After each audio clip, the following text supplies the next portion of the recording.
Hi, everybody. Welcome to the webinar today. We're calling it Ask Docs Anything. I'm Mark Graban from KaiNexus. We are joined today by two physicians who are going to answer questions that were all submitted yesterday.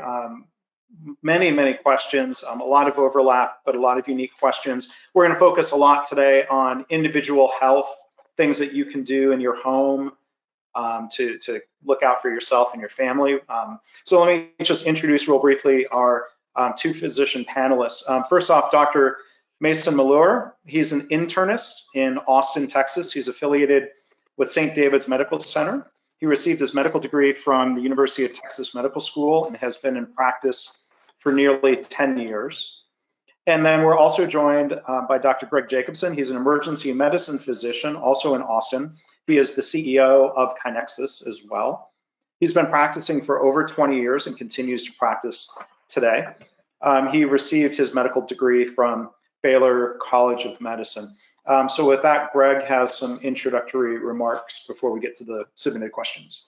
Perfect. Thank you very much, Mark. I can't tell you how excited I am. I think over the weekend and as this has been progressing, I've tried to take my anxiety and frustration for lack of control of what we can and can't do and really turned it into this just campaign of getting information out. I think the registration numbers that we've seen come through for this webinar really shows just how the lack of information people have. And I realize that as physicians, we think everybody has access to a doctor, right? Because we're doctors, but there's just a lot of people that don't have access to doctors. And so Mason and I wanted to kind of be that access. So we are your average internal medicine doctor, we're your average emergency medicine doctor.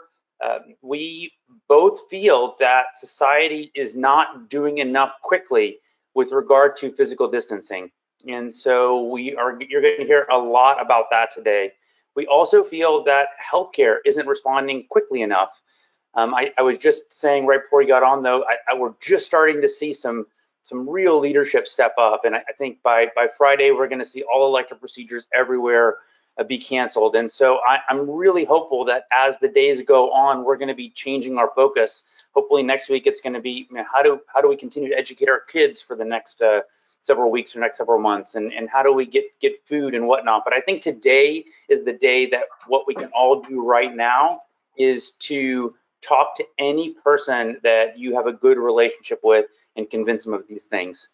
And so one of the things I want to say is that Mason and I have done a lot of reading. I think we've probably done as much reading as the average physician out there. It's really great, but the healthcare system is full of really passionate and really smart people, and we're just trying to collect the best information as it's coming out quickly. But we'll probably say some things today that we'll find out next week aren't true. And so one of the things that Mason and I talked about is we're going to try to give advice. I think the advice that we're going to give is going to be first, do no harm.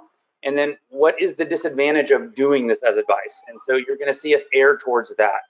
So we're going to try to be thoughtful, and we're going to try to give logical responses based on kind of basic science, with the understanding that we don't know all of the basic science related to this virus. And we are really not going to focus too much on the economy. There's going to be devastating economic consequences. I think we could probably spend, many days on that. I think those sorts of things we will have a lot of time kind of thinking through. I think right now our primary concern and realization is that if we don't do things now, then whatever economic effects are only going to just continue to be compounded by every minute, by every hour, by every day that we're not doing anything. And so what we really want to do is try to answer some practical questions so you can figure out how you can start living your lives with this virus. I'll tell you, the outpouring of questions have been phenomenal. They've caused me to do some work last night with regard to the first question that we'll get to here in a second. And they've caused me to do a lot of reading and really kind of think through, okay, well, if I'm in this situation, how would I handle it? So that's the preface, and here we go. Mark, Okay. So first category of questions are going to be focused on individual health. The first one is, I've heard a lot of conflicting information, especially online. Where should I go to fact check things related to COVID-19? So I'm gonna take this one, Mark. So we have created a resources document. The way I created the resources document is just all the best articles that I read over the last several weeks. I reached out to about 10 people in my network, physicians, people in media, people that were spread across the country, and then people in different industries. So I tried to get a little bit of a sample size across the US. And we either have already published this. I don't know if Maggie and Danielle have done that yet, or we will be by the end of this webinar, but it'll have probably 20 to 30 different links of where we think either the best current information or the best explanations that you can use to forward to your family and friends so they can understand a little bit about what's going on. So currently, there is a read-only Google Doc. I've shared the link to that in the chat box of the control panel, and we'll get that published on the KaiNexus website as well.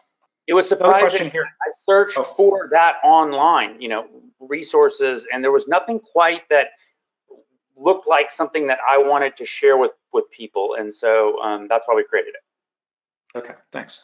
So another person asked, what are the key differences between coronavirus and flu, SARS, MERS, H1N1? Are things worse, or are we just more connected and aware of diseases like this? Mason, do you want to take a stab at that one? Yeah, sure. So first of all, I would just say that we don't really know until we have all the data that blows through how bad this really stacks up historically against things like Spanish flu and SARS and all that. But I would say we know for sure that this is more lethal than the flu in terms of its fatality rate. That's for sure. And it also seems to be a little bit more contagious than the flu is as well. Greg, is there anything you want to add to that? I mean, I think to me, the important things is that at least from a mortality standpoint, correct me if I'm wrong, but I think we've already surpassed SARS and MERS at this point. And so to me, the way I would be thinking about this is that this is a less lethal disease than Ebola, but a lot more people are going to get it. And so it's going to affect us as a society more than what we've seen so far Ebola affect us as a society. So that's kind of the way I'm wrapping my head around it. Can you confirm the signs and symptoms that one would have when they need to seek medical advice? How soon do you need medical advice after noticing these? And if I become infected, how will I know if I need emergency care? Mason, do you want to talk about it as an internal medicine doc, and then I'll talk about it as your doc? Yeah, so, my perspective is from an internal medicine standpoint is, most of my patients are Medicare age, and so they're obviously and justifiably concerned about do they have these symptoms or not. And there's kind of the problem with this is that these symptoms are what we call non-specific. In other words, they overlap with a lot of other illnesses that you can get. So it can make it difficult. But in general, it's the same thing you've heard, a cough and a fever, and some other ones that go along with that would be like fatigue. I think it's a little bit more constructive to think about if you have symptoms that don't fall neatly into those categories, it usually will point to something else, and that's where it's important to talk to your doctor to get the full story. So the way I would think about this is really in kind of three categories. You're going to have people that have the infection that are asymptomatic. And from my reading last night, the thought is that those people are much less contagious. Then you're going to have people, and this is going to be the vast majority of people with the illness, you're going to have people that have a mild form of this disease. And it's thought that these people are the ones that are really spreading the disease, either when they're symptomatic or before they're symptomatic, because there might be a period of 2 to 14 days when you have the disease, you're going to be a symptomatic person, but you're spreading the disease. And that's why social distancing or physical distancing is important. And then the third category of people, which is the category of people that I worry the most about, are the people that are going to need healthcare intervention. And those people are going to need to either be hospitalized, or they're going to need to be hospitalized and then they're going to need an ICU. And so as I'm thinking through this as an emergency medicine doctor, the thing that I think is the most important for everyone that's listening to this to understand is do not go to your emergency department to get a test if you are either asymptomatic and you thought, oh, I just found out, Shirley that I just visited a couple days ago has now COVID, or if you're mildly symptomatic. Do not go. If you are interested in getting a test, I believe that our capacity to do drive-through testing and remote testing, away from healthcare delivery places, is going to exponentially increase. So right now, it does not matter at all for your healthcare individually if you are tested or not. If you come into the emergency department with really severe symptoms, which I'll go over in a second, we're going to presumptively treat you as if you have this disease. In fact, if you're really, really, really sick, some of the ICU doctors are saying you will test negative when we test you because the virus has gone deep into the lungs. So it's not like we're going to say, oh, well, you're about to die, but you're COVID negative, so we're not going to treat you. So the healthcare system is going to treat you regardless of what the test shows. Okay, so when would I'm gonna talk about this as a healthy person, and then I'd love to hear your thoughts about this as an internal medicine doctor who treats people with a lot of comorbid conditions. To me, the biggest differentiator, because you think about the 5 biggest symptoms, you got headache, right? I mean, you've got fever, you got sore throat, maybe some runny nose, you got a cough. So far, I'm not really hearing anything right there that's going to kill you.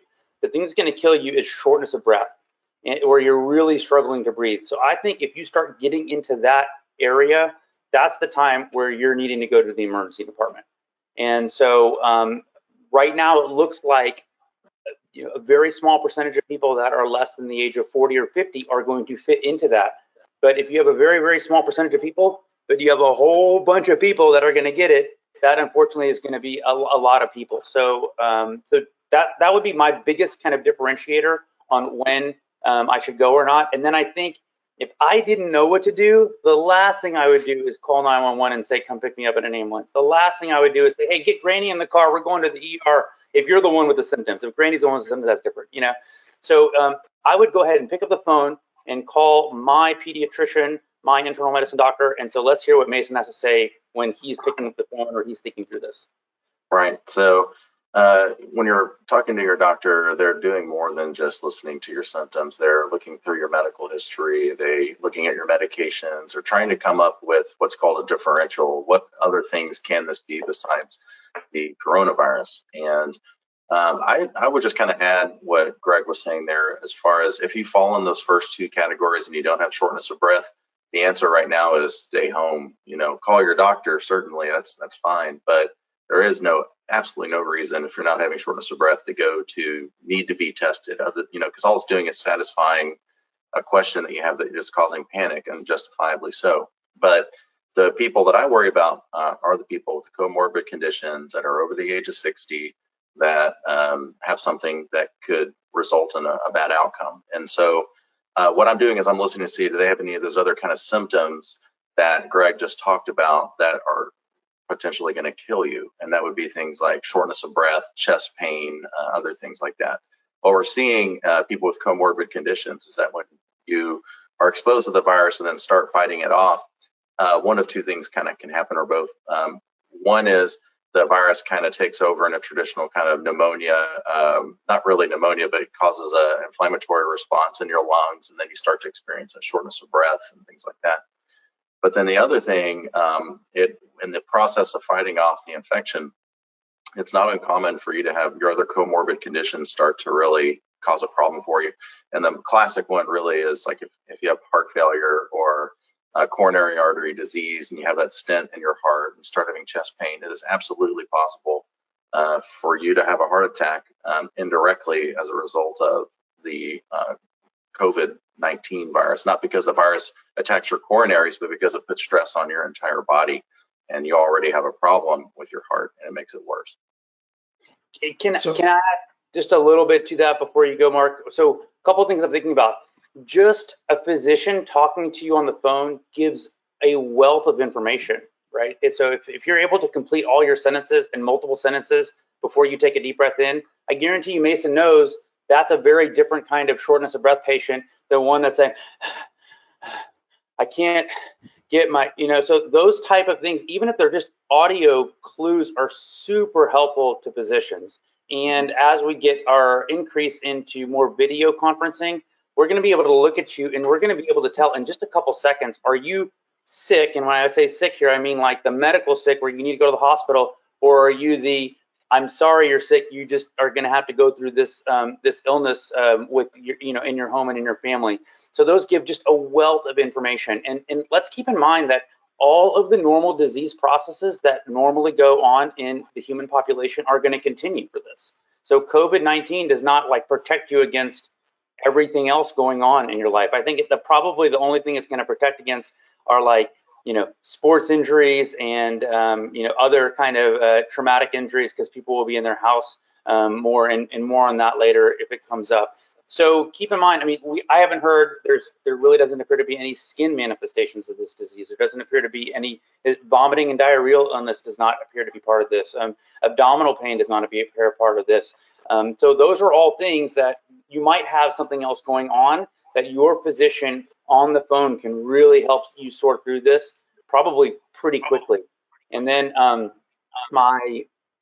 lost my train of thought. I'm sure I'll think about it. So, Mark, go for it. So I'm going to jump in. We have a lot of questions to get through. Okay. So I'm going to play time cop and play the role of the audience to say, let's move on. But to summarize, if I've got concerns, I should call my doctor or send a message through my physician app, correct?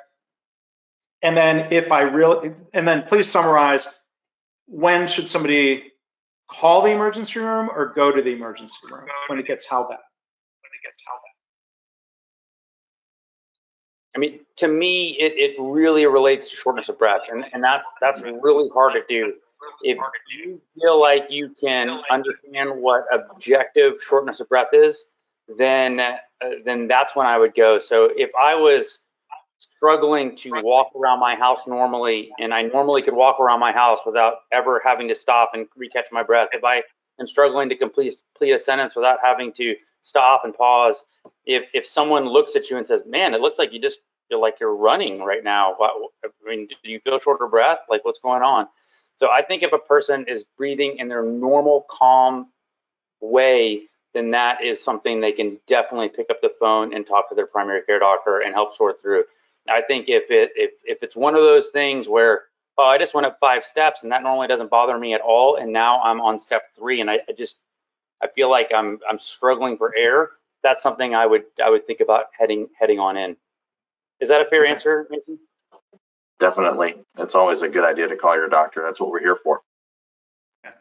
Someone else asked, I have asthma. You're talking about shortness of breath, and the COVID-19 symptoms are similar.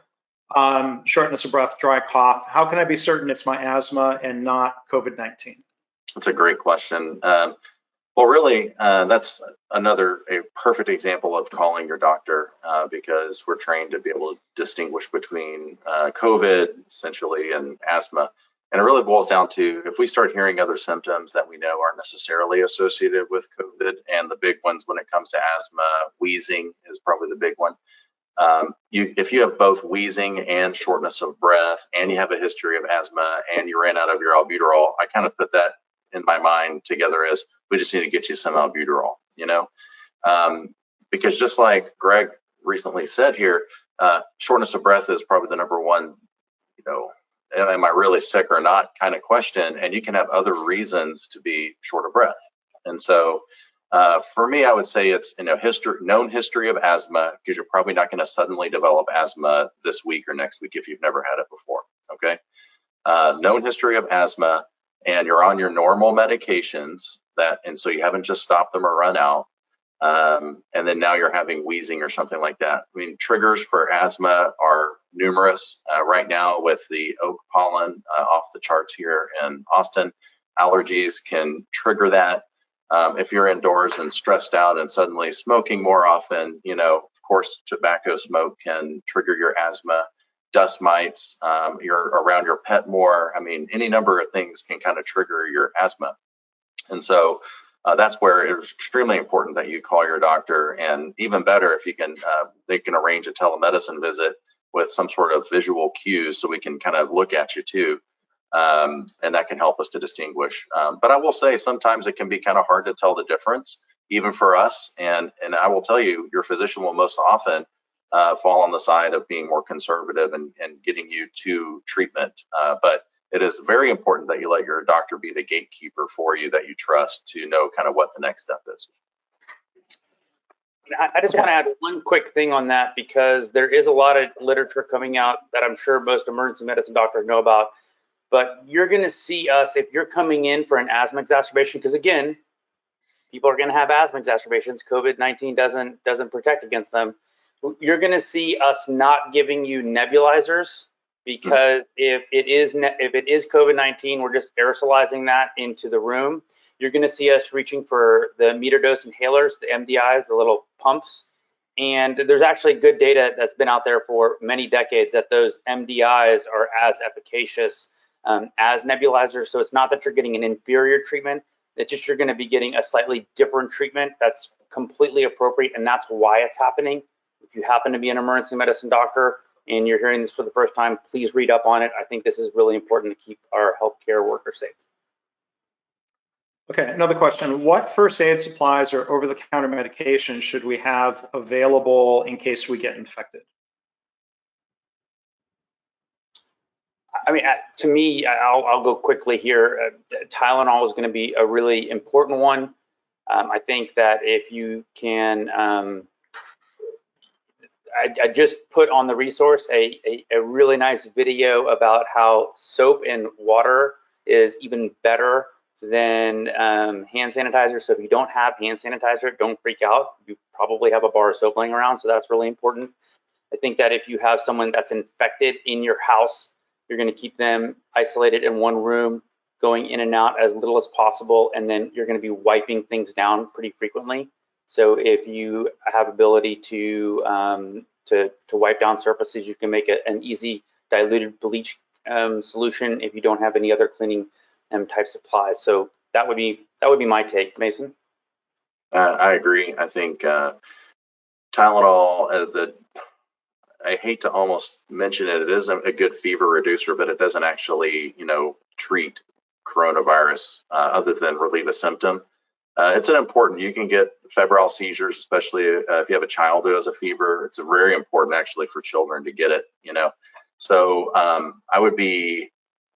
we don't really know what the supplies are going to look like for the next 8 weeks. And so really, if you can just kind of cool off, put some ice under your arms, something like that, and you're able to kind of keep your temperature down, okay, it's probably better just so that you can make sure to have Tylenol around if you have a child. They're the ones that are really going to need it, or the elderly. And then just the HWO just came out this morning formally with saying, try not to use ibuprofen. So there's a concept in medicine called causation or correlation. And basically it means we don't know if ibuprofen is the cause of making your COVID illness worse, or if it's just that people that have really bad COVID-19 illness reach for ibuprofen more. But I think either way, it's probably the safest thing right now that there is this preliminary data and the HWO is recommending it.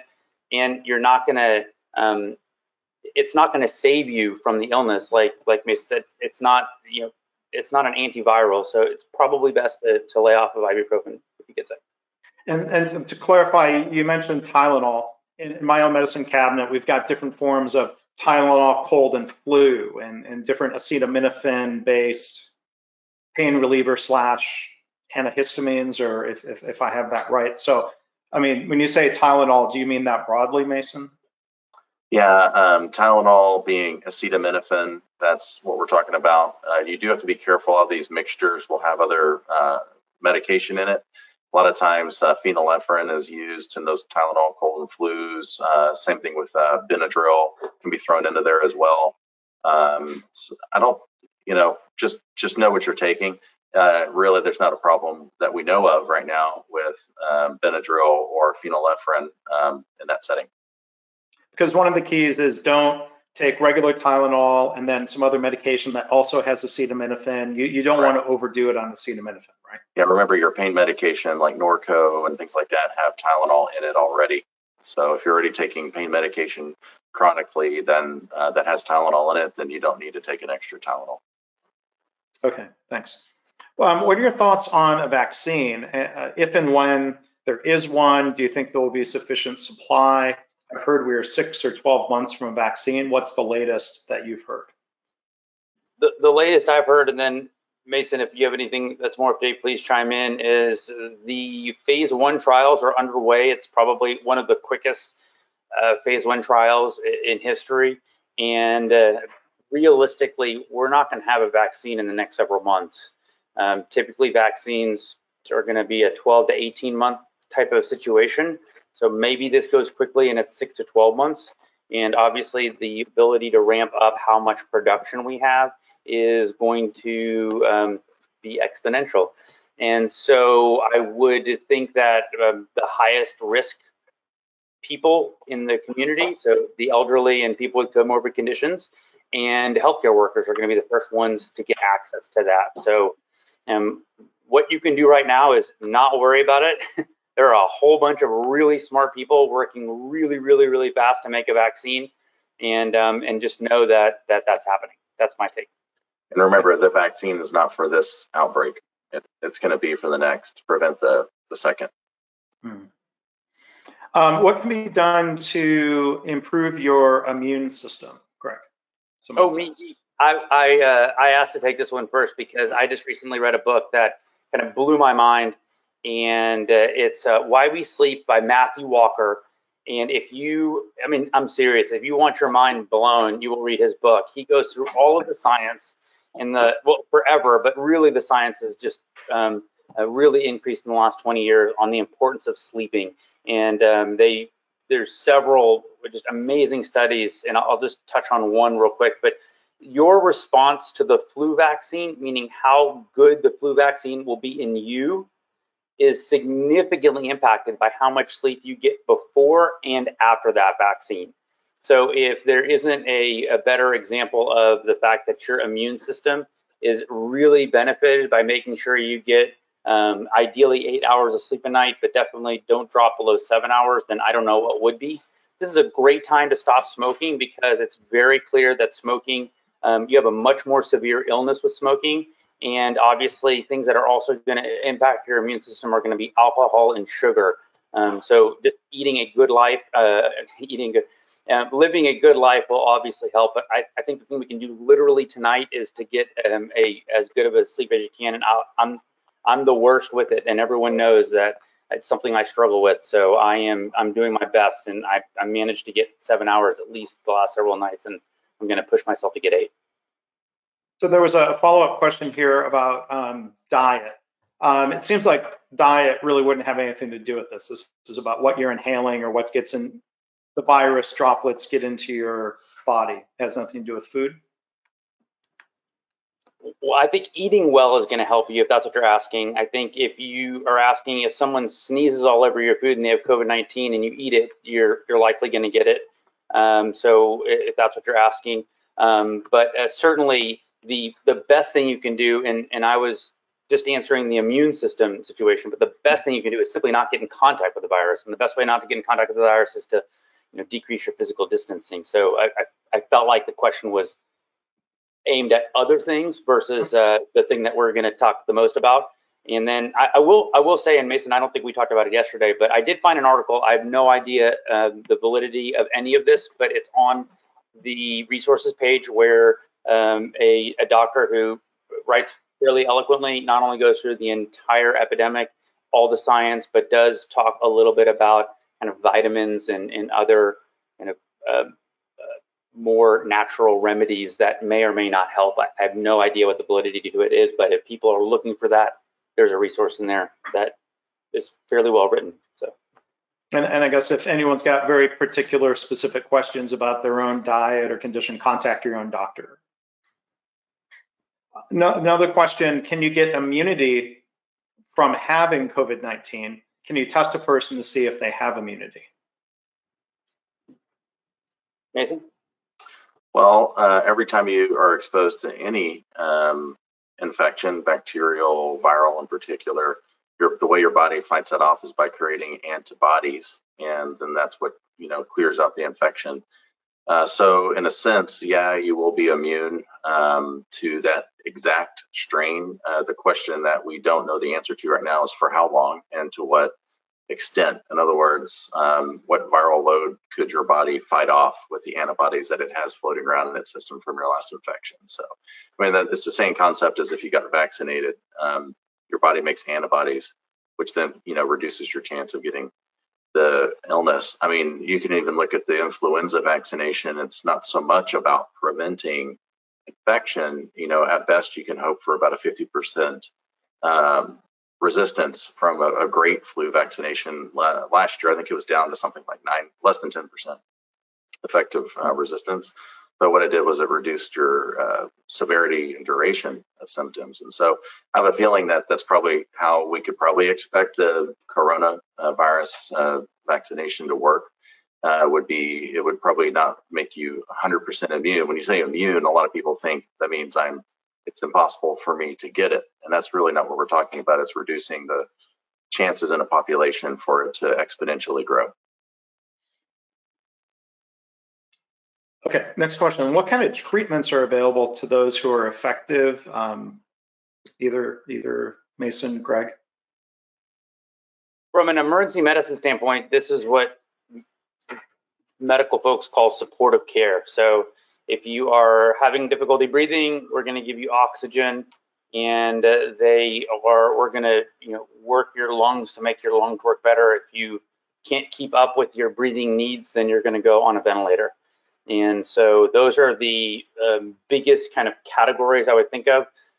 There is an ICU doctor would probably, especially one from Seattle, would be much more prepared to answer that question, all the experimental things that they're doing. But certainly they're testing out a lot of antiviral or retroviral kind of medications and whatnot. But I think the big take home for everybody, sort of this being a lecture for ICU doctors, is that we don't have a medication that can treat COVID specifically, so we're going to treat all of the side effects that a rampant COVID infection is having in your body, and those appear to be mostly related to your breathing. Okay, so we've got a lot of questions and scenarios here kind of going into the category of protecting ourselves and protecting others. But Greg, I think you wanted to start off by talking a little bit first off about physical distancing, what some have called social distancing, flattening the curve. So like protecting ourselves and how that affects public health more broadly.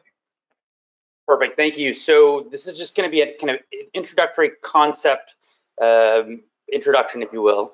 I highly recommend you go to the resources page that we've put together, spend an hour to really digest these articles. But it's super important to understand basic germ theory, number one. So illness is caused by germs. We figured it out 150 years ago. And germs are spread in lots of different ways, but it looks like this germ is spread by respiratory droplets. And so that's how you're going to get it. Once you understand that that's the way you're going to get it, then you kind of move to the concept of exponential growth, meaning that if I give it to one person, that person has the ability to give it to other people. And so if I give it to two people, then two people have the ability to give it to more people. And so if I give it to 10 people, then 10 people and all those people. And so if you just take a minute or two, look at those resources, there's some amazing articles and some really great videos that will explain what exponential growth means. The bottom line is what it means is that it looks super boring at the beginning. We have a blog post that says if you were given a penny or $1,000, but the penny we would double what you have every day, which would you rather have? And we'll do the doubling for 30 days. And if you do that math, it's super boring at the beginning. It's like after 5 or 10 days, you have like 30 cents or something. But by the end, you have something like $5 million. And so what we realized is that because this is acting like an exponential curve, so it's growing at this more and more and more rapid rate because the virus replicates super quick in somebody. So they can just give one, one person can contaminate a bunch of people. That it looks like it's doing that, and if it's doing it, then we need to do something to make it stop going up and up and up and up. And there's videos in there that explain that yes, it's true. There's only 8 billion people, so eventually it would flatten out by us doing nothing. But what we're really trying to do is to prevent that, because we know that a certain percentage of people are going to get really sick. I mean, it looks like, depending on what you read, about 10 to 15% of all people will need to be hospitalized when they get this illness. And then about 5% of all people will need a ventilator when we get all this. Well, we unfortunately don't have an endless supply of ventilators. And so if we don't do something to stop this curve going directly up, it's just a matter of mathematics and science that we will have more people that will need ventilators than ventilators. The great news is that when you need a ventilator, you don't need it for the rest of your life, right? You're only going to need a ventilator for on average of about 10 days if you live. And so once that ventilator becomes available, we can get the next person that needs a ventilator. So the idea is if you have this exponential curve and you can just push down what our peak is at and push it below, so we get underneath the capacity of our healthcare system, what we can do is prevent a lot of deaths that don't need to happen. We can't do anything about the deaths that happen where we gave maximal care. But what we can do right now is we can prevent all the deaths that happen because we just didn't have enough care. And so that's, I think, the importance of stopping this. When you don't know anybody, or anybody you know doesn't know anybody that has this disease, because next week we're all going to know people that have this disease. And in the backdrop of a population where we don't have enough tests, it's even that much more frightening. So please take some time to understand. I think everyone understands germ theory. If you don't understand germ theory, then you might need a little bit more time to go back. But assuming you understand germ theory, then take some time to understand exponential growth, and then take some time to think about, okay, we have 95,000 ventilators in the United States. And then I think it all kind of becomes clear why it's super important to overreact. The only way we'll know if we're successful is not from anything else other than, oh, well, we clearly overreacted. There's no way we could have overreacted if we believe in germ theory and we understand exponential growth. It just simply means that we acted fast enough. So that's where we're trying to get. We're trying to get to a point where we have a lot of people that are going to ruminate on, oh, well, we overreacted and all this stuff, and we didn't need to go through all these economic things. And those are the conversations that we want to be having in the future. We do not want to be having conversations about the number of people that died because they didn't have ventilators. So there's a number of very specific sort of situations people have asked about, but more generally, we talk about the virus surviving on surfaces, such as countertops, clothing, door handles, stairwells, steering wheels. What's the current thinking on how long the virus lives on non-porous surfaces, indoors, outdoors, porous surfaces, playground equipment? What are your thoughts? Mason? Well, there's two things to think of.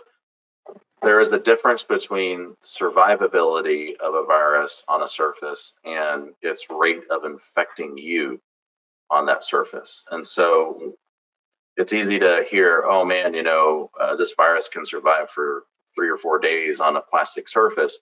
That's not the same thing after 4 days of touching a surface, like a plastic surface that happens to be on, as someone sneezing on you, as far as its rate of infecting you. So I think that's really important to realize. And even all that to say is, yes, it does survive at different rates on various surfaces, longer on surfaces like plastic and stainless steel, shorter. The shortest is on copper containing substances, plastic bags, not plastic bags, paper bags, things like that. Cardboard is another really important one to realize, is that within 20 hours, that virus is basically gone. So I think that's important to think about whenever you're talking about mail or delivery of items to your house. So as a follow-up question, is there anything specific I should do to sanitize mail, packages, deliveries? Just, waiting a day, even if you're worried about it, if you just wait a day, if that cardboard box that shows up on your front walk, if you just let it sit there for a day or move it inside with some plastic gloves on or secure it in some way, wash your hands right afterwards. And honestly, you could let it sit for a day and then you're fine if you're that worried about it. But I think sanitizing a box is going to, I don't know how you do that. But you can certainly wash your hands after opening it, There's another question here. Oh, go ahead. going to say, I don't know if we're going to get to a separate question about takeout food, but, or going to the bank teller, for instance, but if you're transacting with someone through a window or minimally, just remember that viruses are tiny. And so humans, if they can get through the area, that a virus can get through the area. And remember that the virus is going to start dying as soon as it's out of the body. So if literally someone sneezes on a cardboard box and hands it to you, that's a very different scenario than someone puts a cardboard box down and then a day or two later you pick it up, because the virus is just starting to die as soon as it goes outside the human body. And so my take is we should not be doing takeout right now. Or if you are doing takeout, you are using gloves, and you are or keeping it contained in some way, and then wiping those surfaces down when you go in. I think we're going to figure out what I don't understand what, Greg, I'm sorry, what do you mean wiping those surfaces? I don't understand what you mean there. Yeah, so like if there's some takeout comes in those plastic, opening containers. Like that's an easy thing to wipe down before you would kind of utilize and whatnot. So I don't really know what the best practices are going to be. I would just try to think logically and try to understand germ theory, understand that the number of virus on a container and what the material of the container is, and then how quickly you touch it, are all going to play into it. So I would also keep in mind that these are all things that are way less than interacting with someone directly that has this disease. So even if you're interacting with someone and they're touching something and hands it to you, even though you don't touch them, that's a much higher risk activity than someone who has the disease putting a box on your front porch or in your mailbox, and then it just sits for a really, really long time. So all the experts are saying that it would be highly unlikely to get the disease through your mail. So I think you're much safer in that kind of environment versus having the nanny come over or doing annual maintenance or having a play date. Those are the things that are really going to help things. Does that help clarify? So you're saying no, don't have the nanny, the maid, the tutor, HVAC people. I mean, like home maintenance. Don't just right now. Don't do that. You're saying. I think if it's an annual maintenance, and I wrote a blog post where I literally had scheduled an AC annual maintenance a couple weeks ago, and it just totally forgot with all the COVID stuff going on, and he showed up and he did. He had a rental house, and he went to one of the rental houses, was about to go to the other one, and I was just like, and he called, and I was like, oh wait, hold on, we don't really have to do this right now. And so I think if one of the articles has a bunch of little balls, and so those little balls are all kind of moving around and touching, and then when one ball touches the other ball, then that other ball changes, and it's representing how something exponential spreads. The social or physical distancing is decreasing the speed at which those balls are going to contact.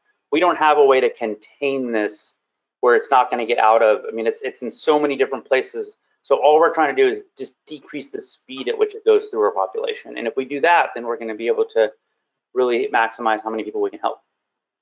Okay, so we already had a question planned, and one of the attendees asked, okay, so what about groceries? Do we need to disinfect things that we bring home from the store? Does cooking kill the virus? What about freezing? What do you do about groceries that you go out and get?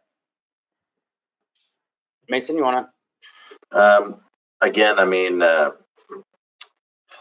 think about it as the human element that's involved in whatever you're getting your groceries from. If there are higher levels of risk and lower levels of risk for you to get your groceries. So the highest risk way of getting your groceries is to show up to a busy supermarket and wait in line and touch all the different things that are touched in there, and then go check out and then drive home.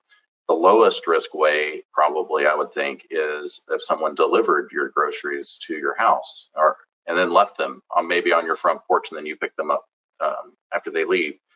The medium risk is probably like a curbside pickup, So is there a 100% effective way at making sure you don't get exposed to the virus based on groceries? No, but you have to eat, So spraying, I mean, I don't know. I definitely would not recommend anybody using any kind of bactericidal or virucidal spray on their fresh produce or anything like that. Maybe if there's a self-sealed container and you can just wipe it down. Certainly, if you can minimize your exposure to the bags that they're carried in, that's a good idea too. But probably the practical way is just try to, as much as you can, do curbside or delivery for your grocery needs. So maybe we can do some of these questions as more or less a yes/no answer, because we have a lot of these to go through. You already touched on it, but are Playdates okay for kids who are off of school? And for the podcast listeners, say it out loud, Greg. No, if you are doing Playdates, you might as well have sent your kids to school, in my opinion. Now, granted, you're decreasing the number of balls touching each other based on that analogy, but the answer is no, Playdates are not okay. Is it safer for them to play outdoors? It is safe for them to play outdoors without other kids. They should be playing with their brothers and sisters or with their parents. And I would probably just stay off of playground equipment for now. It'd be the easiest thing to do. Mm-hmm. Okay, when paying at the store, the grocery store, would you use cash or credit card? By the time you're there paying, you're already just as exposed as you would be. Okay, so that's not the most important question to be asking. Right. I wasn't going to answer it. I never carry cash, so I would have to pay with a credit card. I guess if the Apple Pay or the Google solution might be a really like the best, but yeah, I agree. You're going to be washing your hands or wiping or sanitizing. So. Okay. If I'm social distancing, should I let other people pet my dog? I don't know. I'll tell you this. I think if you had a person who had a very high viral load and was shedding a ton of virus and it was all over their dog because they just had it in their hands, and then you picked the dog up right afterwards and the virus didn't have a chance to die on the dog, then I think that's a theoretical way to do it. So, if I was a person over 60 or had comorbid conditions, the easiest thing to do is just not do it. I think we're talking about much lower theoretical risks. I definitely have not read anything that a human could give it to a dog could have the illness, the virus replicates in the dog, and then goes to another person and then gives that person the illness. So it would be like a kind of like a package kind of scenario is the way I would think through it. And not only that, but someone probably has to get within 6 feet of you to pet your dog, so. Very good. Someone here talks about they're instituting a standard practice at home. They come in, they immediately discard their outer clothing into dirty laundry, whatever they wore out of the house, or anything that would. So they're coming in basically taking off their clothes, putting it in the hamper, taking a shower, or at least scrubbing exposed area of skin, changing into clean clothes to try to prevent the spread of virus onto furniture or before hugging loved ones. Am I on the right track or overreacting? How consistent are you and everybody else in your house at doing that procedure? Because if the answer is everybody doesn't do it and I'm the only one that does it, then you might as well not do it unless you happen to do something extremely high risk. Now, I mean, hey, I think about these things as I go home to my family after being in the clinic or, so if you're high risk, it's a great idea to decontaminate before going back into your home. But if all you're doing is running out and playing with your kids and then coming back inside and you didn't do a play date, there was no playground equipment, you didn't go to the grocery store on the way home, your chances of that, I don't know how much you're really mitigating at that point. Yeah, I'd love to take a stab at that too, because I talked to my wife before we started, and she's been doing a process. And as an ER doc, we kind of always have done this process even before COVID, where we usually when we come in after a shift, like I said, even before this, kind of one of the first things we do is kind of take off our scrubs and kind of get into some other clothes and wash our hands. So she's been taking off her scrubs before she gets in the house, getting down to undergarments, and then putting that in a laundry right there. She's not then carrying those clothes and like throwing them all over the house, just kind of keeping it contained. I think ideally if you had the ability just to toss them right into a washing machine, that'd be great. And then she goes and immediately takes a shower and puts on clean clothes. And so she's obviously in an incredibly high risk area with getting exposure to it. So I think that makes a lot of sense. I don't know. I don't know why a whole bunch of people from a household would need to be leaving. The best would be is the people that can't work remotely and that are in critical industries, then they would have to leave. But hopefully you're decreasing the number of people that are going into society. But I love Mason's way he's thinking through it. Is like, how high risk is the activity that you're going to do? So if you're going out for a walk and you don't get within 6 feet of anyone and you're not touching anything, well, then there's zero reason to do it. So if I mean, he's in his clinic. I think you're in your clinic right now. If you're in your clinic, then I'll bet he's going to go home and he's going to do this, because there's a reasonable chance that he's going to come in contact with someone that has COVID at some point in the next several months. So there's a couple of questions about exercise. How much exercise should we be getting as a precaution? I know other people have asked, what kind of exercise should I be doing? Should I avoid going to group classes? Should I stop using shared exercise equipment? What about going out for a run?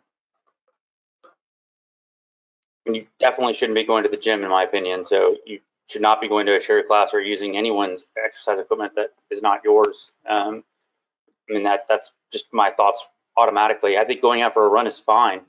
Going for a walk is great. Doing any kind of calisthenics at home are great. It's amazing what kind of exercise you can get with some bands and push-ups and sit-ups. So it's a new question. I see we identified it as new. Mason, do you have any other thoughts? I think it's important to exercise. I think that's whether you just need to do it in a safe way. And so right now, safe means minimizing your exposure. So in your home, I think you can really get crazy with this. Like, what happens if your spouse works in a high risk area and uses the exercise bike that you both share? Like, what do you do? And I think it's just like, if you're worried about it, wipe it down. In a home situation, it's very obvious. You don't need to be going to your gym class with 20 other people that you don't know and sweating over each other, But yeah, outdoors should be fine, as long as, but you got to realize, like, running around Town Lake, that's a social experiment just as much as an exercise one, So running outside, I probably wouldn't go around Town Lake or whatever. I would probably just go around my neighborhood, and I wouldn't stop and talk to anybody. And so it's just hard to kind of get out and do some things, even though it's outside, without, violating that 6 feet of distance between people. There's questions about masks. Would it help to wear a mask when running necessity errands? Are any types of masks better than none? Maybe we should start with that. I'm happy to take a first stab. So I think if you have access to a mask, you should wear it. If you are certainly symptomatic, I think if you are asymptomatic and you don't do a high risk thing, then you're probably okay going around. Adrian and I are wearing masks in public places. I'm an ER doctor, as well as Adrian, my wife. So I think that makes a lot of sense. Certainly, I think a lot of the mask is, if you have COVID and you cough or sneeze, you're going to limit the amount of virus that goes out. You won't eliminate it, but you will limit it. You will also, if you touch something with COVID and you have a mask, then you will prevent yourself from touching your face. Do I think you should go out and buy 1,000 masks? No, because the people that need those masks the most are healthcare. So I think if you have something laying around, that's great. I don't think it's 100% necessary based on kind of the criteria I stated. Mason? Yeah, it just depends on what you're doing. If you're traveling, if you have to go through an airport, I mean, I would definitely not go through an airport unless you absolutely had to. But that'd be a perfect situation where wearing a mask and, being very careful about what you touch is a really good idea. Both in terms of exposing other people to your asymptomatic COVID infection, if that's what you have, or obtaining it yourself. But as it goes, grocery store probably something a little more that people are asking about. And yeah, it's not a bad idea in a grocery store, because you're closer to other people and you're minimizing your chances of infection or infecting others. But yeah, and then the types of masks, you have the surgical mask and then you have the N95 mask and stuff. And I think a lot of times people say, I don't have an N95, so I can't wear one. Actually, outdoors, a regular surgical mask is considered to be just about as effective as an N95 in terms of preventing illness, obtaining it. So as far as I can, from what I've read. So there's a question: if somebody is symptomatic, how much do you have to isolate yourself from family or roommates? Should you be wearing a mask at home, staying in separate rooms? What do you say? Well, I think it's quarantine means, isolation. So if you're in our home, then yeah, you're in your room. Someone is designated as a person to deliver you what you need in terms of food, and then they need to exercise extra precaution. It gets really dicey if you have someone who's elderly with comorbid conditions in the same home. I mean, that's a really tough situation, and that patient, you'll be really careful. You probably already exposed them if you just found out you have COVID at this point. So, but yeah, you definitely don't need to be doing anything other than staying in that room that you've designated as your quarantine room. Oh, and when you have to use the restroom, that's a prime place to spread it. Is going to be washing your, when you're washing your hands, touching the soap. So having your own soap dispenser or your own bar of soap or whatever, if you're infected, it's what I would recommend too. Okay, so let's touch on maybe a couple of population health questions, because a lot of this is covered in the documents that have been shared. That resources list Greg mentioned is now on the KaiNexus website. I've put a link in the chat box, and I'll share that in the YouTube comments when we get to that.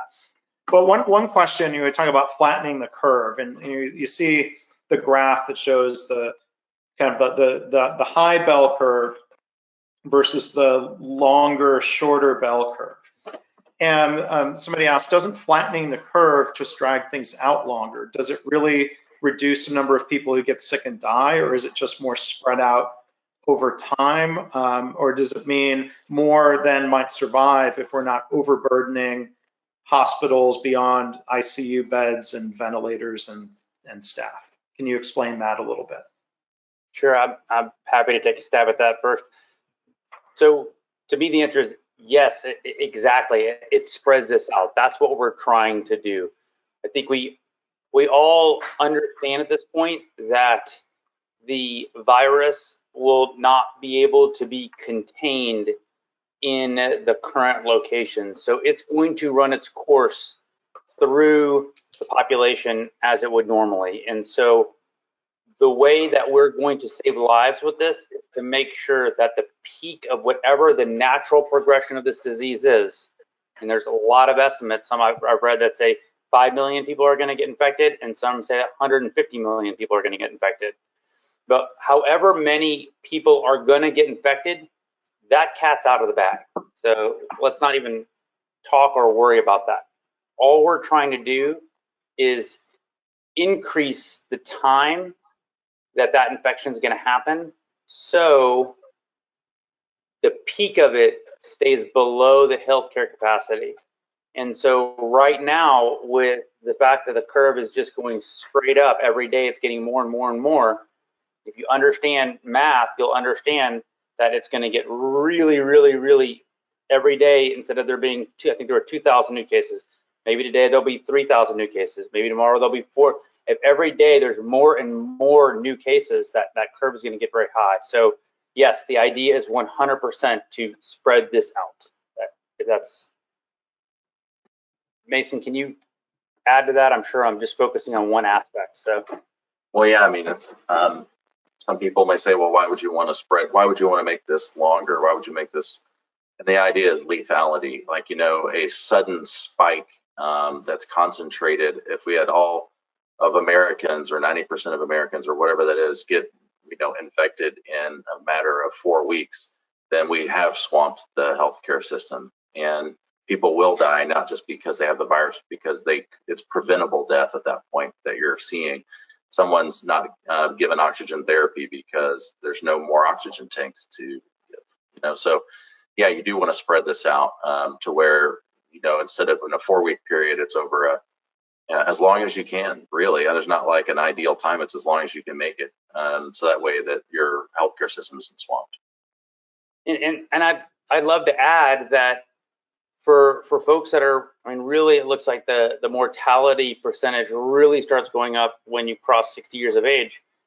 Ideally, every person that's over 60 will never get this infection because their mortality rate, even with optimal care, is dangerously high. So if you're lower than that age, it's certainly higher than a standard flu, but it's not like, one, there's nothing we can do about it. I mean, we're not going to all be able to all live in our houses indefinitely and never see another human.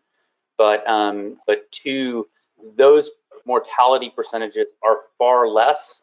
Every time I say that, someone reminds me, though, please let people know that there are lots of people that are in those age groups that are going to be on ventilators, and some of even young people, there will be some that will die. Fortunately, there appears to be no cases of death for anyone less than about 9 or 10 years of age, which that's amazing. So.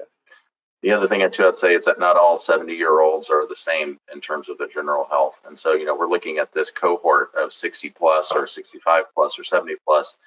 And if you're sitting there as a patient or as a person just saying, man, I am 72, does that mean I have a 10% or 20% mortality rate if I get this? And the answer is no, the population does. And so there's a difference between the individual and the population.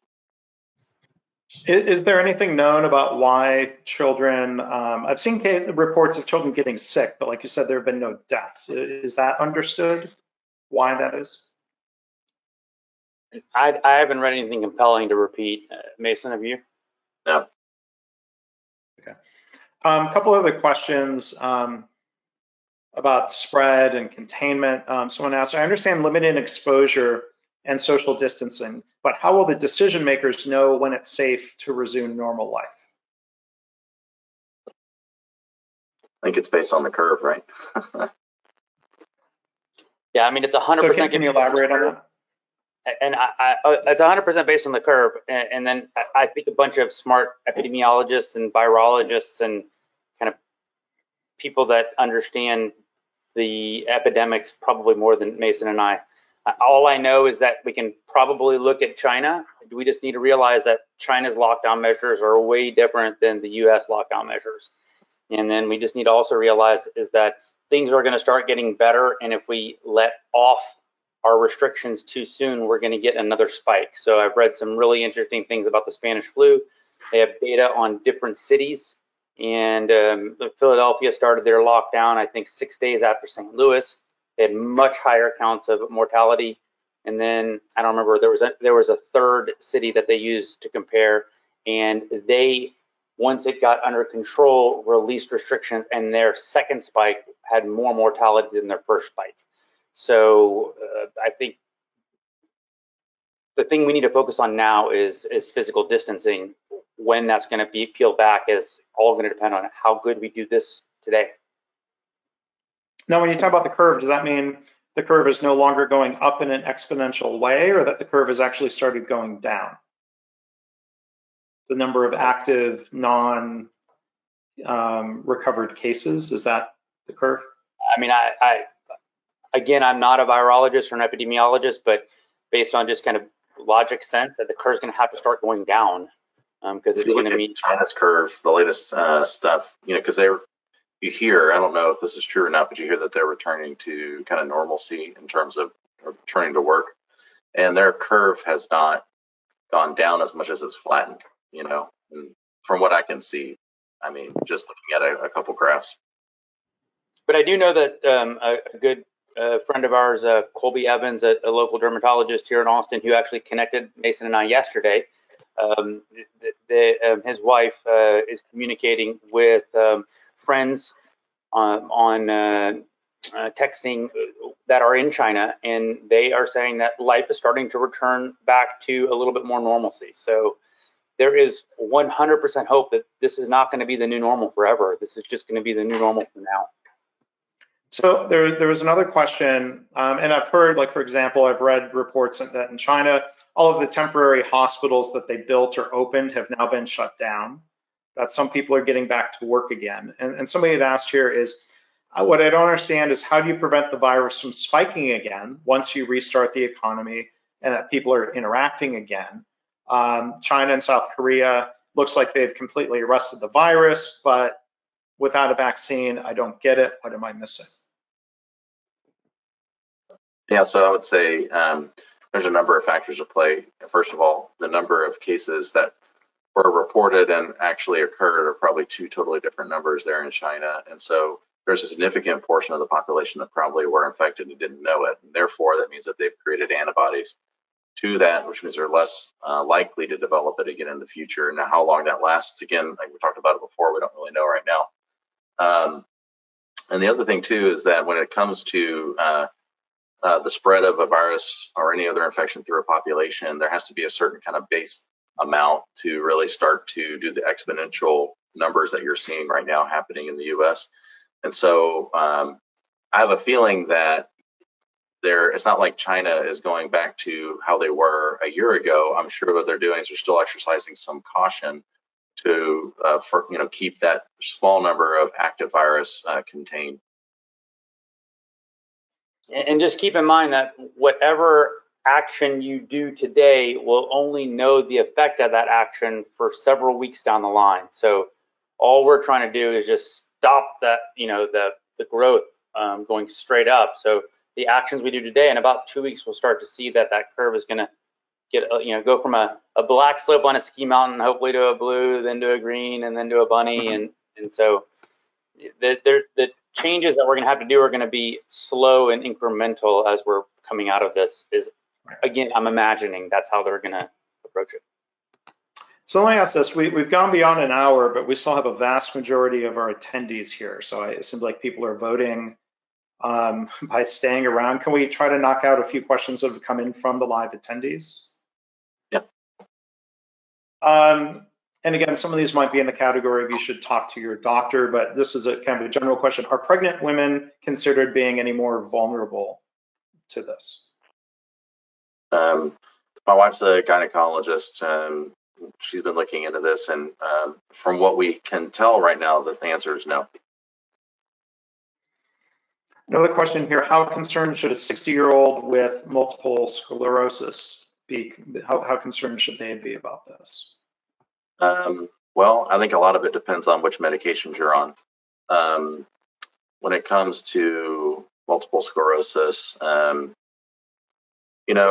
I don't think there's something inherently in that disease process that puts you at greater risk specifically, but in general, with MS in particular, you may have a number of other conditions at play as well. So it's kind of hard to say just a carte blanche. I don't see a big tie-in to increased mortality rate. That's where your doctor, who knows exactly which medications you're on and your history and everything else, kind of comes into play. So I had a question about disinfecting boxes. Would you use, is Lysol spray something that would be useful? To kill it. I think the problem is that the cardboard is a porous surface, and so will your Lysol get down into all the different, nooks and crannies? It's better than nothing, probably. That's, yeah. Any special concerns or implications for somebody who's known to carry the cystic fibrosis gene? Definitely. Oh, carry, you don't mean an actual... I think the way they wrote it was actually carrying the gene. Like, for example, I'm a gene carrier, but I don't have cystic fibrosis. Right. Right. Go ahead, Greg. I would just say I don't know. I don't know if carriers have any difference in their biology. I probably should, and I probably knew it at one point in medical school. But I'll tell you, I'm not a pulmonologist, and I haven't had to think about cystic fibrosis all that much lately. But my recollection is that a carrier just doesn't have quite obviously the same effect as if you're actually have the disease. I mean, if you have the disease, you're at the highest risk category you can be when you're talking about comorbid conditions with this. But I just don't know as it comes to a carrier. I will tell you, Danielle, if you could just write a note for me that says, I have a ER doctor friend in town that has unfortunately 2 children with cystic fibrosis, and I know 100% she will know an answer to that. That's infinitely better than either of us. So we will make sure to communicate that back to the question or. And we can go back into the records for the webinar and see who asked that question, so we can follow up even if they've dropped off. Can we take on a couple of questions people asked, I assume who work in healthcare, about PPE and protecting themselves? So the first question was, are surgical masks, or what they call ear loop masks, sufficient to protect patient-facing staff in non-clinical situations, like housekeeping, billing, registration? Now, some of those people might be patient-facing if they're at registration. But let's say they're sitting in an office, or would those masks be sufficient, or are N95s required? What are your thoughts about healthcare workers? What's the guidance? Is there consistent guidance in practice? I mean, my take on this question is a lot of this is going to have to deal with supply. It seems like, I think what we're going to end up coming to is if someone is really sick, they obviously have a very high viral load, and you should definitely be wearing an N95 if you're interacting with them. I think that's going to be appropriate. And obviously, if you're part of putting someone on a breathing machine, all those people are going to have to be in full protective gear. I think what we're going to end up realizing is that there's probably a lot of COVID virus out there. And I think a simple surgical mask is going to be what will end up being recommended for places that are high risk places, like emergency departments and regular, probably even beyond. So that, I don't know if that directly answers it. Mason, do you? I think right now the big concern and a real issue is just the supply of N95s, and since it is not ubiquitous, they're going to be rationing that to people at the highest risk, which, just like you mentioned, what those people are. So where does the office staff fall in that spectrum? I mean, you're at a higher risk than someone who just stays home all day, but you're at a much lower risk than someone who's, intubating somebody with COVID. So I would say, depending on your supply status, I tell right now, I mean, my office is practicing an outdoor screening protocol before people even walk in to interact with our patient-facing staff. So we're reducing that way. We have a certain supply of masks that are not going to be able to get us through the next 8 weeks without the ability to purchase more. So we have to be really careful how we use it. And if I can go on just a short rant, Mark, I think it is approaching criminality if your emergency departments are not practicing some type of triage before you enter into the emergency department. There is, I think, zero reason in my mind that a emergency department can't come up with some kind of solution to do what Mason's talking about in his clinic that's going to decrease the virus. I think encountering people before they touch anybody or anything, where they can see some information that says, hey, we're not going to test you here, you need to go to these places, or if you have mild illness, please don't check in. I mean, we're not going to do anything different for you. You're just exposing yourself to the virus if you don't already have it, or if you do have it, you're exposing other people. And then we're going to be able to see immediately if someone's sick, and if someone's sick, capturing them as quickly as possible so they can, one, be, covered up so they're not spreading the virus, but also so they can get care really, really quickly. So this is my appeal. If you have any influence or control or power, please implement those policies and procedures, not tomorrow at 9 a.m. when you're going to have the meeting that you may or may not have, but today, right now. Get those people that are doing elective surgeries and they're still going to need a job. Get them. You don't need to. I mean, basic medical training will allow you to be able to institute some kind of logical thing. And are you going to get better? Yeah, we're going to get better at this over the next several weeks. We don't have to have a perfect solution, but better is the enemy of good. And so I think doing something right now is going to help protect our healthcare workers and other patients that are getting care but don't have COVID yet. So that's my appeal. You made a couple recommendations. Let me ask you real specifically, because I know I shared with you, you read a blog post that I published this morning of stories from a hospital's emergency room where they had a security guard posted outside the ER handing people a card with 4 questions. This guard's not wearing a mask. So like, let's give blunt advice. So my first thoughts are, why is it a security guard triaging people? Why is the guard not wearing a mask? And why is the guard physically handing something to random people who you don't know yet if they're even symptomatic? Recommendations? I mean, I think the way you asked the question speaks volumes. So was I leading the witness? Sorry. No, but I mean, it's great. I mean, to me, is that better than having people come in? Absolutely, it's better. But if by the end of today that's not better, if by tomorrow that's not better, we said we weren't going to talk process improvement lingo, but there is a concept of PDSA or PDCA where we do an experiment and then we study and then we adjust and we can keep doing this cycle. This cycle needs to be, in my mind, by the hour, certainly several times a day, thinking through how can we make this better. So obviously having a non-medically trained person as your first person that you're going to encounter, that doesn't seem like the best idea, especially when, I don't think you need extensive medical training. Pretty much anyone that works in an emergency department in some kind of clinical capacity could certainly be better than the security guard. And then figuring out and realizing that whoever you encounter could have COVID, and whoever that person encounters could have COVID. So having some kind of protection would make sense. And then, do you really need to hand someone a card? I mean, can't you just have the table where they can, or why do you? I mean, I don't even know why they need a card. Like, you just hear the 4 questions. Be a big sign. Yeah, up on the wall. And the language might become an issue, and then you have to worry about how do you have translation? Do you have one of these iPad kiosks with a translator service like that? Bigger, probably in every community, there within 2 or 3 languages, you're going to capture the vast majority of the people. So I wouldn't wait till there's 26 translations of this. Like, do it in your 1 or 2 or 3 most common languages and like get it out there, and then keep getting it better and iterating. And then Kaizen it.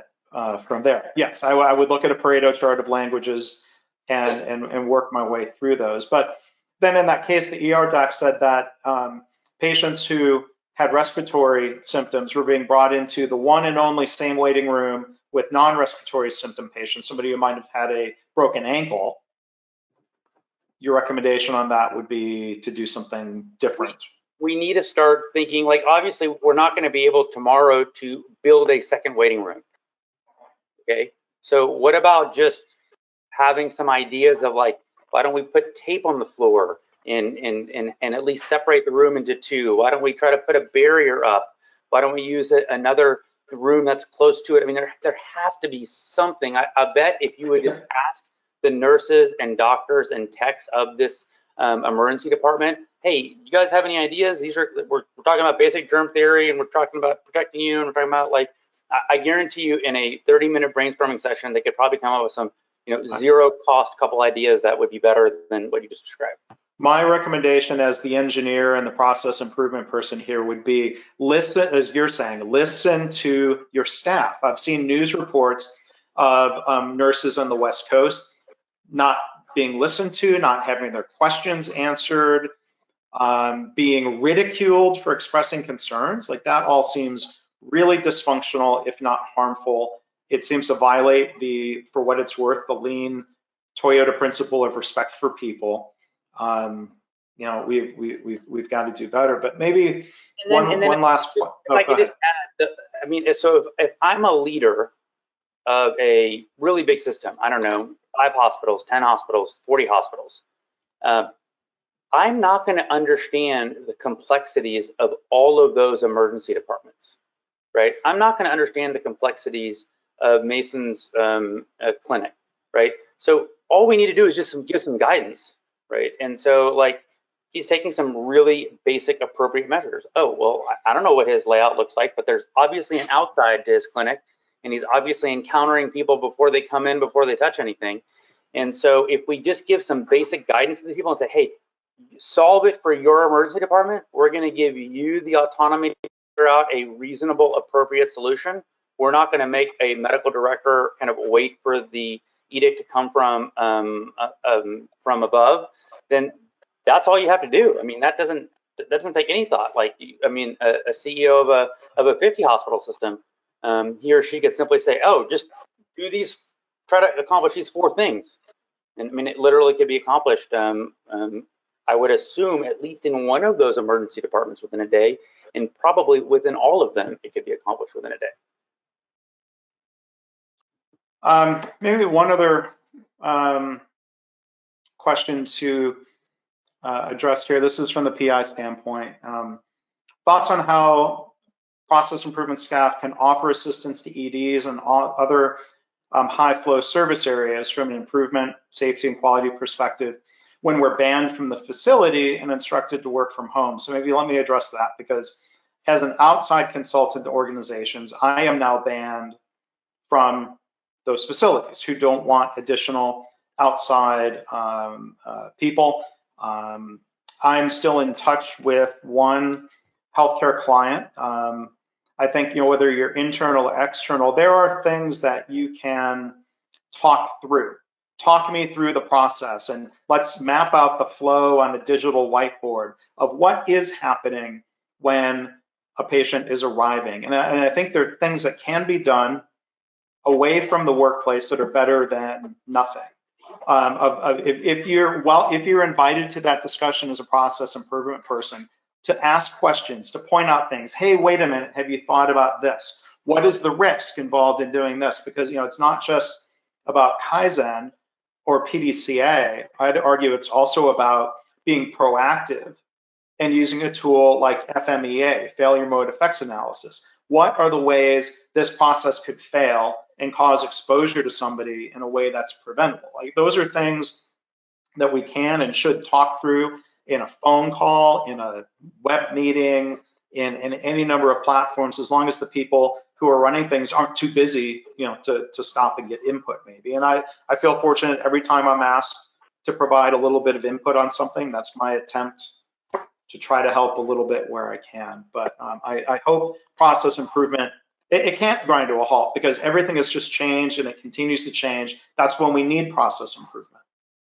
I'll get off my soapbox. It'll be fascinating if anyone's able to do studies afterwards to find out in the organizations that have a continuous improvement mindset or discipline or Lean Six Sigma transformation or practice in their systems, how did they react from a time perspective? Because it's pretty clear that, at least from a business perspective and from a whole bunch of other things, safety and quality and cost and and retention, that that organizations that do this well have better outcomes. So my gut feeling is that those organizations are already mobilized to empower the worker and to start making change versus asking permission. I'll bet they're already responding, and it's a great example of how these disciplines can save lives.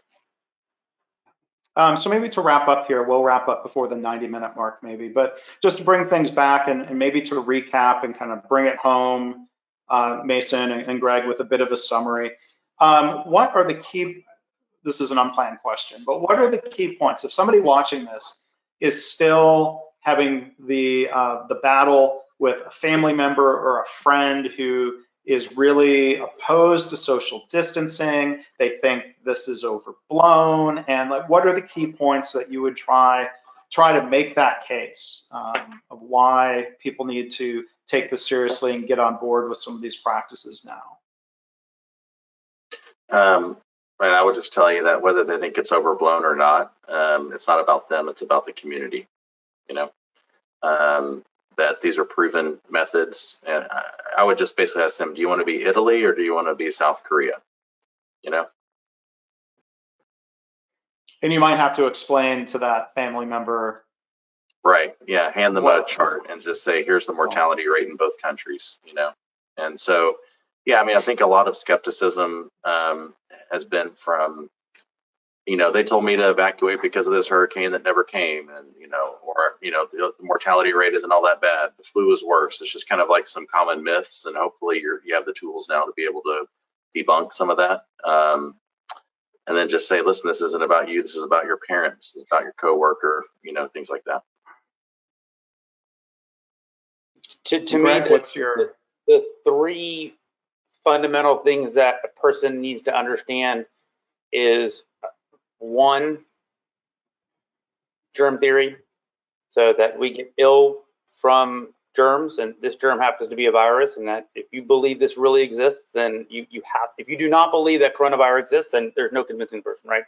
So establish with that person that they understand that people get sick from viruses, and that get them to agree that there is a coronavirus and that people are getting sick. And then I think at that point, then you have to walk them through the concept of exponential growth. And you have to walk them through that China locked everything down when they had 300 cases, and they did it China style lockdown. They didn't do a lockdown for 300.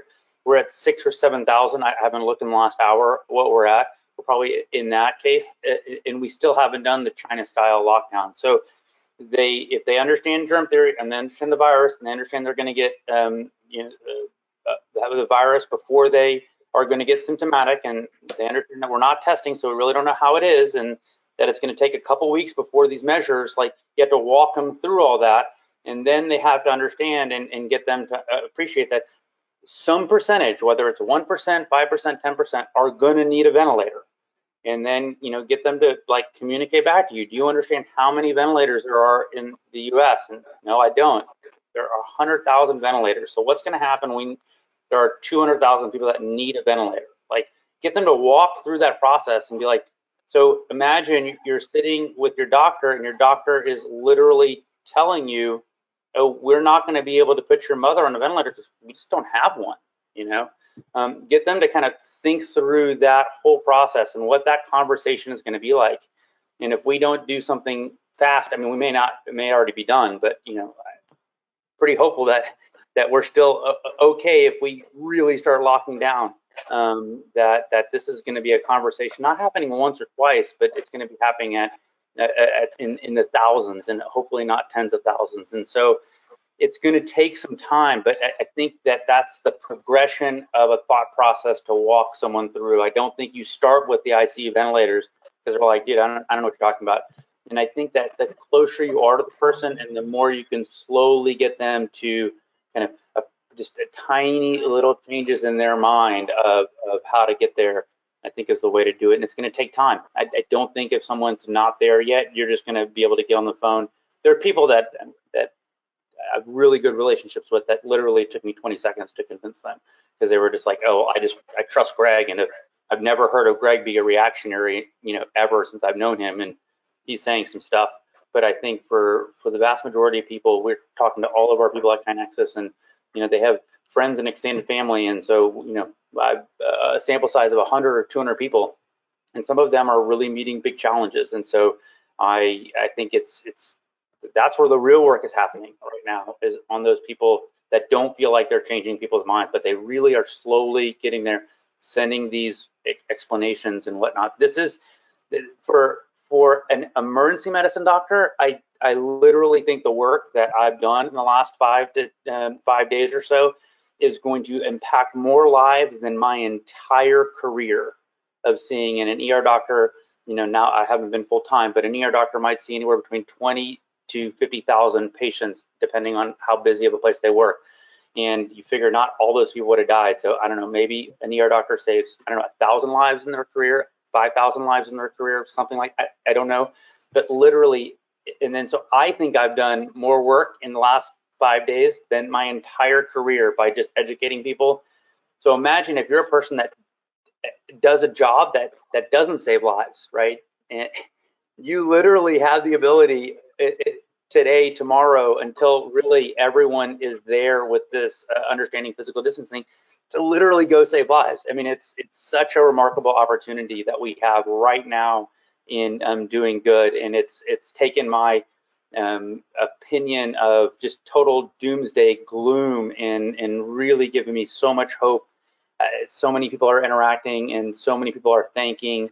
And so if you start doing that, and you're doing it a place out of love, and keep politics out of this, and you're doing it at a place out of caring and connection, I think this is going to make humanity stronger at the end. I have no doubt whatsoever. And we're just in the process of that. We're going to be releasing some blog posts in the next couple of days about some of the amazing work that that the Lynchburg ISD is starting to figure out, like just immediately starting to figure out how to get food to their I was going to say customers, their students, and just story after story, we're going to start disseminating all these innovative ways that we're going to find this kind of new temporary normal. And I think that we're going to be, I mean, we all remember what it was like right after 9/11. I mean, you know, there was a period after 9/11, there was a ton of grieving that went on, but we came together like a nation. And if there was ever a time that our nation needs us all to come together, we've been so divisive, we've been so apart for so long. I'm sorry, I'm on my soapbox going on here, but I think this is to me, this is this huge hope and opportunity that we have right now to reach out, and every single person, whether you're going into the emergency department right now or you're staying at home, has the ability to impact this, and that is remarkable. I mean, most natural disasters, all we can do is at the most give money. We can't all go fight a fire, because if you don't know how to fight a fire, you're making it harder for people to fight the fires, you know. And this is literally every single person can contribute in a meaningful way. So.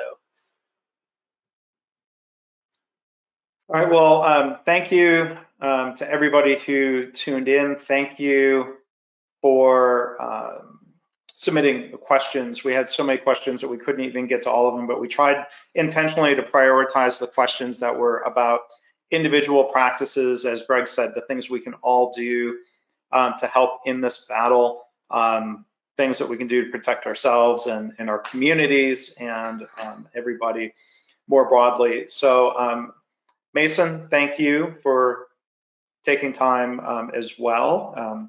Greg, thank you for spearheading this efforts and dedicating so much time to trying to help educate people. I want to say thanks to you both for everything that you'll continue to do here. Thank you very much, Mark, for leading this. Thanks. And we just one final point for everybody. There were a couple questions that, yes, this was recorded. Yes, I will work. I'm going to be working this afternoon on getting this posted on YouTube and on our podcast channel. And we encourage people to share this with friends and family and colleagues and others. So again, thank you. Thank you, everyone. Stay physically distant. Be well.